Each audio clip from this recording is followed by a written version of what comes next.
Hello friends, কোলে food চ্যানেলে তোমাদের সকলকে স্বাগত জানাই।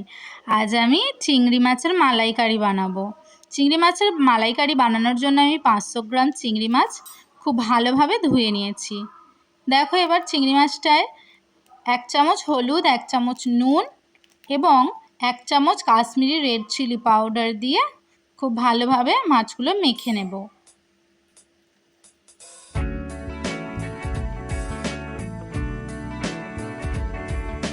দেখো, এবার মাছগুলো মাখা হয়ে গেছে, খানিকক্ষণের জন্য রেখে দিলাম।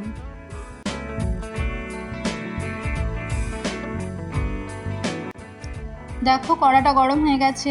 এবার আমরা পরিমাণ মতো তেল দিয়ে দিলাম, দিয়ে মাছগুলো খুব ভালোভাবে ভেজে নেব।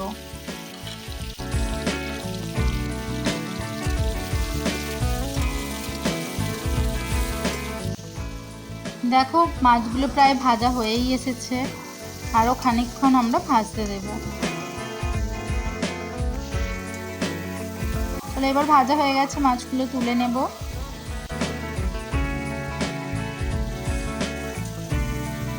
মাছগুলো তুলে নিয়ে গোটা গরম মশলার ফোড়ন দেব।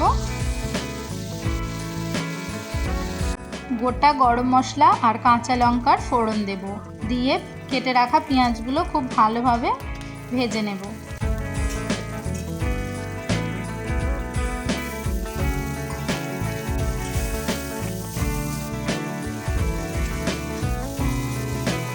দেখো, এবার পেঁয়াজগুলো প্রায় ভাজা ভাজা হয়েই এসেছে। এবার আমরা ছোট ছোট করে কেটে রাখা টমেটোগুলো দিয়ে দেব। নারকেল আর কাজু বাদামের পেস্ট করে দুধটা বার করে নেব।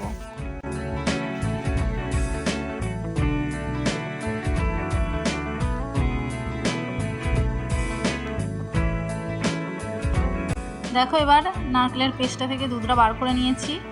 আমরা চিংড়ি মাছের মালাইকারি বানানোর জন্য এই দুধটাই ব্যবহার করব, একটুও জল দেব না। দেখো, এবার পেঁয়াজটা ভালোভাবে ভাজা হয়ে গেছে।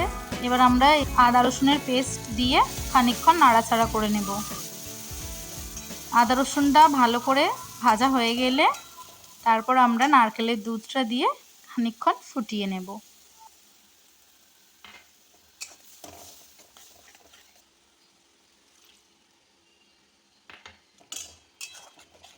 দেখো, এবার নারকেলের দুধটা দিয়ে দিলাম।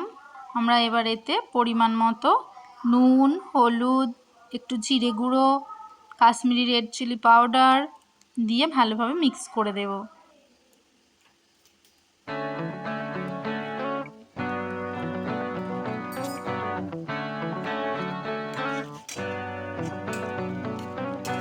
দেখো, পাউডারগুলো দিয়ে ভালো করে নাড়াচাড়া করে নিয়েছি। এবার আমরা মাছগুলো দিয়ে দেব।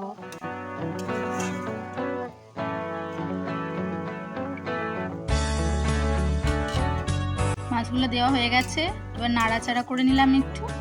এবার আমরা কিছুক্ষণের জন্য ঢাকা দিয়ে দেব। এবার দেখো, রান্নাটা হয়ে গেছে। এবার আমরা নামিয়ে নেব।